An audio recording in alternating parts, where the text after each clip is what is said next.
Welcome to the deep dive. Today, we're taking a really close look at something that touches all of us, often in subtle ways we don't even notice. Your inner narcissist. Mhm. Now, let's be clear up front. This isn't about diagnosing anyone clinically, not at all. Right. Our mission here is really to explore the quiet, often kind of disguised narcissistic traits that actually live within all of us. Yeah, exactly. And our guide for this deep dive is a truly insightful piece by Sandeep from YogiWrites.co.in titled Your Inner Narcissist, Self-Worth vs. Self-Worship. It's a really interesting perspective he brings. Definitely. What we want to achieve today is to help you clearly distinguish between healthy self-regard, that necessary good self-love, and, well, unhealthy self-obsession. The line can get blurry sometimes, can it? Oh, absolutely. We're going to show you how these subtle narcissistic patterns can quietly slip into even our most genuine efforts toward personal growth, self-care, even spiritual journeys, often kind of camouflaged as something positive. Yeah, wearing a disguise, like you said. It's going to be a fascinating and, I think, a very real exploration. Let's jump right in with a story from Sandeep himself. Okay. He recounts this time he thought he was in a, particularly enlightened phase of his spiritual journey. He was consistently posting these profound insights on Instagram, soaking up all the praise comments, calling him wise and inspiring. You know the type. Getting that validation. Exactly. And he genuinely felt he was contributing, making a difference. But then his friend Priya asked him this deceptively simple question. What was it? She said, "When's the last time you asked someone else how they're really doing without immediately relating it back to your own experience?" Oof. It's a tough one. Right. He describes this really uncomfortable silence, and in that moment, the realization just hit him. His spiritual awakening had, in a way, become a performance. Wow. Yeah, like a vehicle for his ego to feel special, just wearing a more, let's say, sophisticated disguise. That anecdote is so powerful because it immediately sets the stage. This source isn't about clinical labels or, demonizing the idea of self-love at all. Right. Instead, it offers this crucial understanding. We all exist on a fluid spectrum, somewhere between healthy self-regard and unhealthy self-obsession. That's a spectrum. And what's truly fascinating, I think, is how these narcissistic traits often originate as survival mechanisms. So not inherently bad. Not necessarily malicious, no. They're more like protective strategies developed to cope with past experiences, like maybe neglect or conditional love, that kind of thing. That makes so much sense. And the author isn't afraid to ask some truly probing questions, things that illuminate just how subtly ego can infiltrate our most well-meaning intentions. Like what kind of questions? Well, questions like, when you share a struggle, is it for genuine connection or maybe for sympathy and attention? Yeah. Or when you engage in self-care, are you truly nurturing yourself, or is it maybe a performance of wellness for others to see? That's a good one. Performance of wellness. And do you seek therapy to heal, or maybe to collect insights that make you feel more interesting or profound? Wow. These are incredibly uncomfortable to answer, honestly, aren't they? They absolutely are, and I think that discomfort is key to the insight here. Totally. And the material clearly shows that narcissism isn't just like an on-off switch, it's a spectrum. Right, you said that. On one end, you've got healthy self-focus, which is essential, right? For recognizing your basic needs, setting good boundaries, celebrating achievements without needing constant validation. Okay, the healthy end. Then on the other end, you move towards unhealthy self-focus. This is where it demands constant praise and simply can't tolerate criticism. Okay, that's the danger zone. And these adaptive origins are so vital to grasp, often stemming from experiences like childhood emotional neglect or maybe love that was conditional or highly critical environments. So the way we were raised or things we went through. Exactly. Understanding this shifts the perspective from seeing them as just character defects to recognizing them as coping strategies, things developed for psychological safety, Yeah, I get that. And Sandeep really pulls back the curtain on what he calls spiritual narcissism. Ah, yes, that term. It's that tendency to use the language of growth and awakening to subtly maintain ego superiority. Can you give an example? Like feeling uniquely special because of your spiritual practices, or collecting spiritual experiences like trophies, or maybe feeling subtly superior to people you think are unconscious. Like that subtle judgment. He freely admits he fell into this, becoming a meditator rather Yeah. than just someone who meditates, The identity attached to it. And this also extends to what he calls the self-improvement trap, where the endless pursuit of becoming a better version of yourself ironically ends up feeding a superiority complex instead of promoting genuine self-acceptance. That's a paradox, isn't it? Trying so hard to improve, but just puffing up the ego? Totally. And then there's the performance of authenticity. Think curating those vulnerable social media posts or sharing struggles primarily to gain sympathy and admiration. Ah, performative vulnerability. Exactly. The irony is that's the complete opposite of true authenticity. So how do we tell the difference then Hmm. between the real deal and the performance? Well, the source clearly separates healthy self-love from unhealthy self-love, which it actually calls self-worship. Self-worship, okay. Healthy self-love is robust, it accepts flaws, it doesn't need external validation constantly, and it readily takes accountability for its impact on others. Okay, grounded. Self-worship, though, demands constant praise, and it just kind of collapses under the slightest challenge or criticism. Because its foundation is external. Precisely. The powerful insight here is that true self-love finds its strength within. So external criticism doesn't shatter it because it isn't built on what other people think. Makes sense. The material suggests practices like mirror work, and this isn't about affirmations, it's about honest, non-judgmental self-observation. Like a curious scientist observing a fascinating phenomenon, which happens to be you. Interesting approach, just observing. And the empathy test, your capacity to genuinely understand another person's experience without immediately pivoting back to your own, that's presented as a crucial indicator of where you stand. Can you really feel for someone else without making it about you? That's the test. Exactly. That distinction between true self-love and self-worship is so foundational. Sandeep shares another really vivid anecdote Oh, yeah? about his incredibly proud, supposedly enlightened morning routine, meditation, journaling, green smoothie, yoga, the whole wellness package, right? Oh, works. Sounds very evolved. That's what he thought, supremely evolved. But then his roommate quietly observed something. Oh. The roommate said he seemed more interested in people knowing you do these things than in actually doing them. Ouch. Direct hit. Yeah, that hit him hard. So what does this tell us? It suggests that the often hyped self-love industrial complex has in many ways blurred the line. It's confused genuine self-care with a performative kind of self-worship. Exactly. The source really dives into this difference between performative self-love and real self-love, emphasizing that the performative kind always seems to require an audience. Right, it needs to be seen. Which raises an important question for all of us, I think. How much of what we see, and maybe sometimes do, on social media is truly genuine inner work versus what we might call Instagram therapy? Instagram therapy, yeah. Where complex psychological concepts become little more than content designed for likes, right? Rather than tools for actual, sometimes uncomfortable internal growth. Exactly. And this tendency often leads to what's termed spiritual bypassing. Okay. Explain that one. It's essentially using spiritual concepts or language to avoid uncomfortable truths or difficult feelings. Yeah. The book gives some stinging, relatable examples, like saying, I'm just honoring my boundaries, when actually you might just be being selfish. Ooh, I've heard that one. Or using everything happens for a reason to maybe avoid taking accountability for your actions. Yeah, letting yourself off the hook. It also explores affirmation addiction, where positive affirmations become a way to avoid facing difficult realities. And it clarifies the boundaries versus walls confusion. What's the difference there? Healthy boundaries protect your energy, your well-being. Walls, well, walls tend to protect the ego from accountability or feeling difficult things. They shut people out defensively. That's a really useful distinction. It's fascinating how these patterns can echo through generations, too.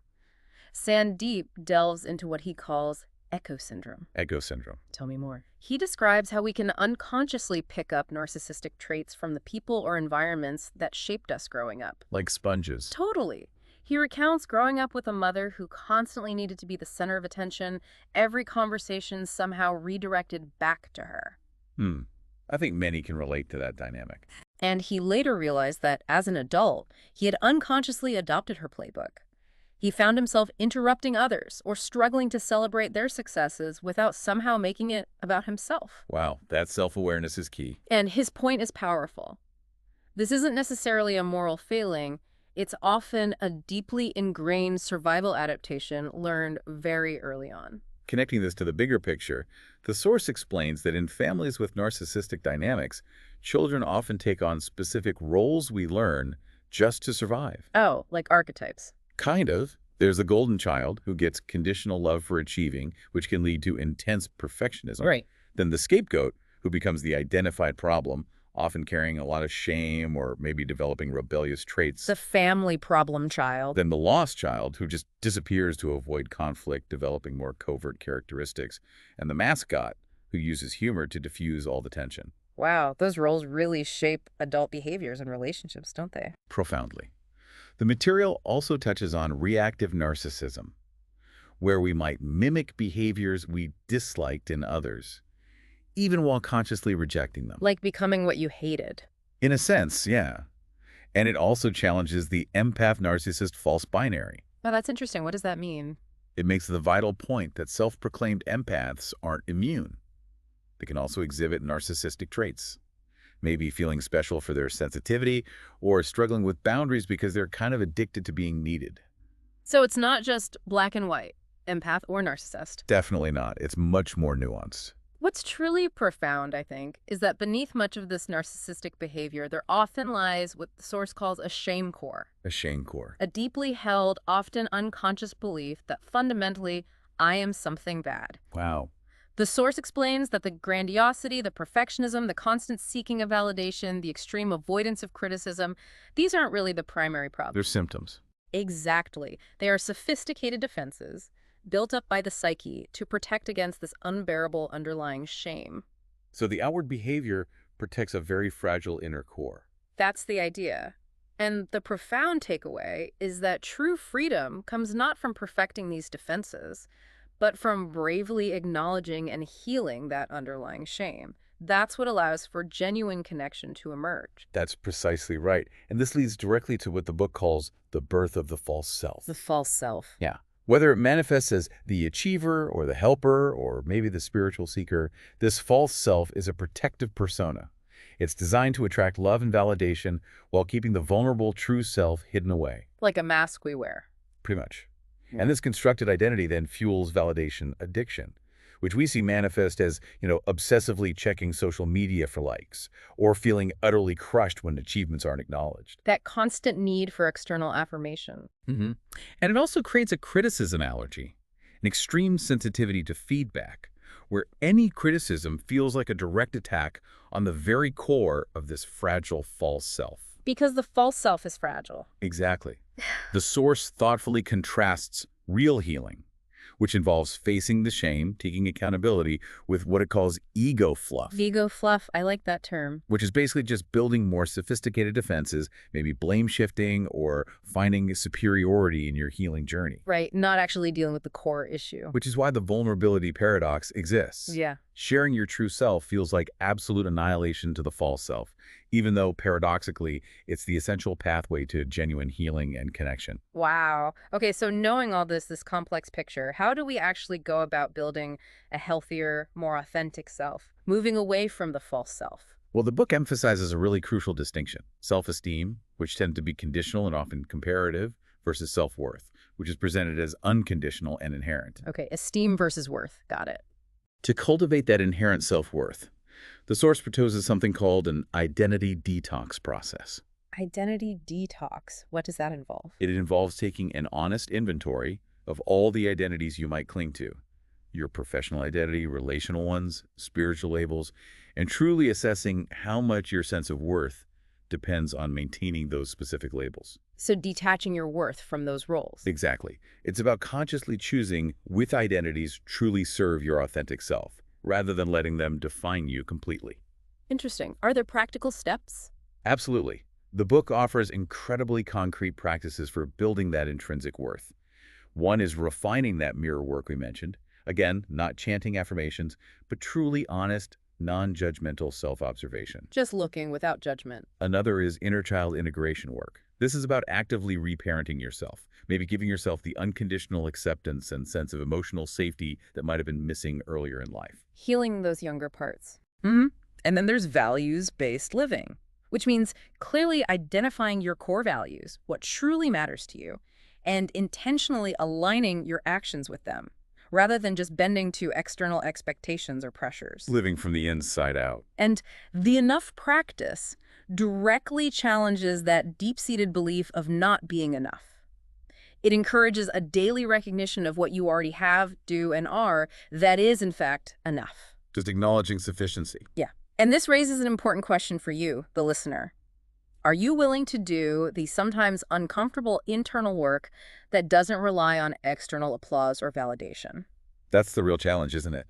That deep inner work is beautifully complemented, though, by what the book calls relationship authenticity training. Okay, how does that work? This means actively practicing sharing your imperfections, expressing your real opinions instead of constantly people-pleasing, setting honest boundaries, and, importantly, admitting mistakes without over-explaining or getting defensive. That sounds hard, but necessary. Totally. The concept of a vulnerability ladder is offered for gradual, healthy exposure. So taking small, manageable steps towards greater openness, not just diving in the deep end. Okay, step by step. Then, instead of chasing that external self-esteem, the book points to the power of self-compassion training. How is that different?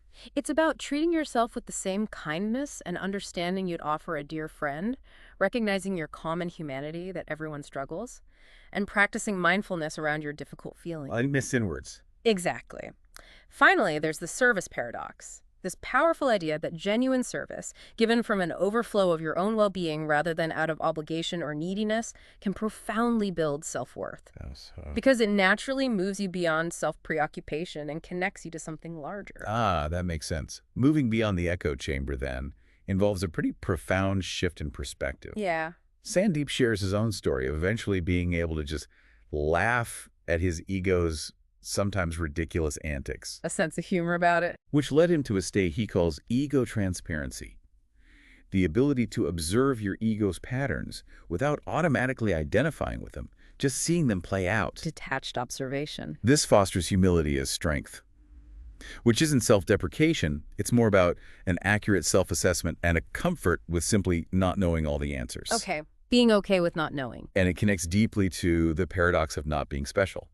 The incredible liberation that comes from truly accepting your ordinariness, which, paradoxically, frees your unique gifts to be authentic expressions rather than props for the ego. When you stop trying to be special, you can just be yourself. Exactly. And to really put this into practice day to day, the book suggests what it calls the daily ego observatory. Like being an ego scientist. Kind of. Becoming a curious observer of your own ego throughout the day. Gently asking yourself questions like, what does my ego want to prove today? Or, where did I just catch my ego in action? Making it conscious. This practice creates what the author terms the art of conscious choice. That powerful space awareness creates, allowing you to choose your responses rather than just reacting unconsciously from ego patterns. The space between stimulus and response. Precisely. It's also strongly linked to the wisdom of not knowing. Developing genuine comfort with uncertainty and not feeling that constant need to have a strong opinion about absolutely everything. Letting go of the need to be right or informed all the time. Yeah, which can be very freeing. This ultimately leads to distinguishing authentic power from ego power. What's the difference there? Authentic power is described as collaborative, based on integrity. It naturally creates connection, and it actually expands when it's shared. Okay, power with. Right. Yeah. Ego power, by contrast, is rooted in control and manipulation. It's inherently fragile, and it inevitably creates separation, power over. Got it. The service orientation we touched on represents that fundamental shift from self-interest to genuinely asking, how can I contribute or serve others from a place of fullness? A shift in focus. And it's crucial to remember, the goal here is integration, not elimination. Healthy narcissism, that basic self-regard, absolutely has a place for self-care, ambition, healthy boundaries. So we're not trying to kill the ego. Not at all. The point isn't to get rid of the ego, but to exercise conscious choice over its influence, to become aware of it. Okay. This means living with paradox, comfortably holding seemingly contradictory truths, like being uniquely special in your own way, yet also perfectly ordinary as a human, or caring deeply for yourself while also genuinely considering others. Holding both sides. And the beauty of this material, I think, is that it doesn't just leave you hanging with concepts. It points you toward practical bonus materials for continued application. Oh, good. Practical tools are helpful. Yeah, like a self-worth inventory to assess your own patterns and am I being authentic or performing? Checklist for daily self-reflection, some insightful shadow work journaling prompts for deeper exploration, and even a meditation script for ego quieting. So resources to keep working with this. Exactly. These tools are really designed for you, the listener, to actively engage with this information long after you've finished listening today. That's great. What a journey this deep dive has been. Our purpose today was really to illuminate those often hidden inner narcissistic patterns within ourselves and hopefully offer a pathway toward a more integrated